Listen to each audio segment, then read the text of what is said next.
দুটা আরএফপি দিয়ে দেন। এখন আমি কিন্তু যেহেতু মেম্বার স্বামী অফ তুমি দা, কি করো? আমি স্পেয়ার পার্টস দিয়ে সারা জীবন কাজ করছি, কিন্তু আমি যে কয়টা কাঁঠাল কাটবা? ফিনটেকের যে মার্চেন্ট অনবোর্ডিং এই জিনিসগুলো কিন্তু আমার খুব বেশি যে জ্ঞান ছিল তা না।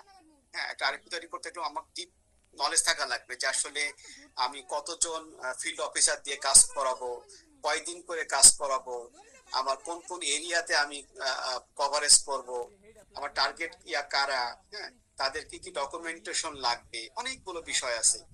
তো এগুলো ধরনের আমার কাঁঠালের কাছে কাঠ কমপ্লেক্স, বিড়ালি। মানে আমাকে আমি প্লডের ব্যবহার তুমি নিছিলাম, কাঁঠালের কাঠ বিড়ালি। প্লট হেল্প করছে আরপি তৈরি করতে। এবং ওরা যখন আমাকে অনেকগুলো এক একজন এক এক ভাবে আমাকে যখন প্রপোজাল গুলো বা কোটেশন গুলো দিল, তখন সেগুলোকে আমি আবার একটা মানে প্যারামিটার বা একটা স্কোপের মধ্যে নিয়ে এসে সাজানো, পার মার্চের অ্যাকশন কস্ট কত সেটাকে বের করা ক্যালকুলেশন, এটা কিন্তু আমাকে এই প্লট বা চ্যাট জিপিটি হেল্প করছিল। ঠিক আছে, তো এইভাবে আমরা যখন আরএপি ড্রাফট তৈরি করব, প্রাইস অ্যানালাইসিস করব, বা আমার কাছে অনেকগুলো সাপ্লায়ার এক একজন এক এক জিনিস বলছে, ক্লজ দিচ্ছে, তাহলে আমরা কিভাবে অ্যানালাইসিস করব, হ্যাঁ, আমার ফিউচার প্রাইস কেমন হতে পারে, 3 বছর কত পরে কাঁঠাল আছে প্রাইসটা একটা? কেমন হতে পারে।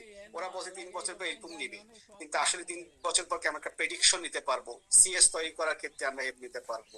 এভাবে আমরা কাজে লাগাতে পারবো এজ প্রকিউরমেন্ট অফিসার হিসেবে। লজিস্টিশিয়ান হিসেবে আমাদের এই রুট অপটিমাইজ করার ক্ষেত্রে আমরা চ্যাট জিপিটি কে বা আমরা এই যে এআই কে ব্যবহার নিতে পারি। আমরা বেস্ট ট্রান্সপোর্টেশন মোড, আসলে আমাদের অনেকগুলো কন্ডিশন যদি আমরা দিয়ে দিই যে আমার ট্রাকে না এই না না, এটা অবস্থা, কাটা এই যে আমার এই জায়গাতে এই জায়গায় যদি এই যাই, যে এই যে আমার পাঁচটা নষ্ট লিড হয়েছে এটা। টাইম এতটুকু, তাহলে আমার জন্য বেস্ট কোনটা হবে, এইখানে আমরা ওটা কনসেপ্ট নিতে পারি।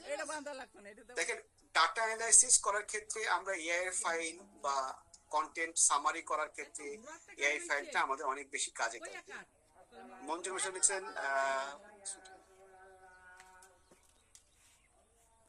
তো এটা এইভাবে কাটতে পারবা।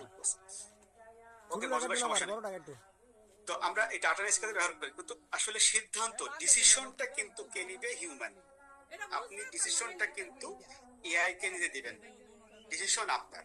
হ্যাঁ, তাহলে আমার হিউম্যান ব্রেনটা কিন্তু অপব্যবহার হয়ে যায়। আমি রুট দেখবো, আমি গুগল ম্যাপ ব্যবহার করে কোনটা আমার জন্য বেটার আমি দেখবো, কিন্তু ডিসিশন আমি নিব যে আমি আসলে কোন রুটে যাব। ঠিক আছে, তো ডিসিশন মেকিংটা আরে করবে ছোটটা হিউম্যান। এই কাটছো কে? জায়গায় কিন্তু নিজের তোমার বললাম কন্ট্রোল বড় রাখতে একটা হবে, কাটো। নিজেকে ভাষায় দেওয়া যাবে না ওই জায়গায়।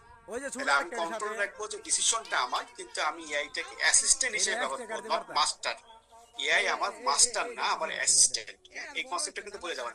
আমি ওই যে আপনার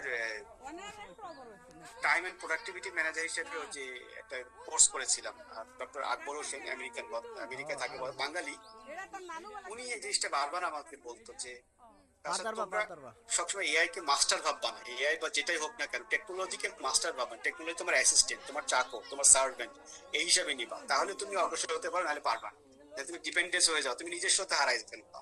ঠিক আছে, তাহলে আমাদের টার্গেটটা হলো এআই কে আমার অ্যাসিস্ট্যান্ট হিসেবে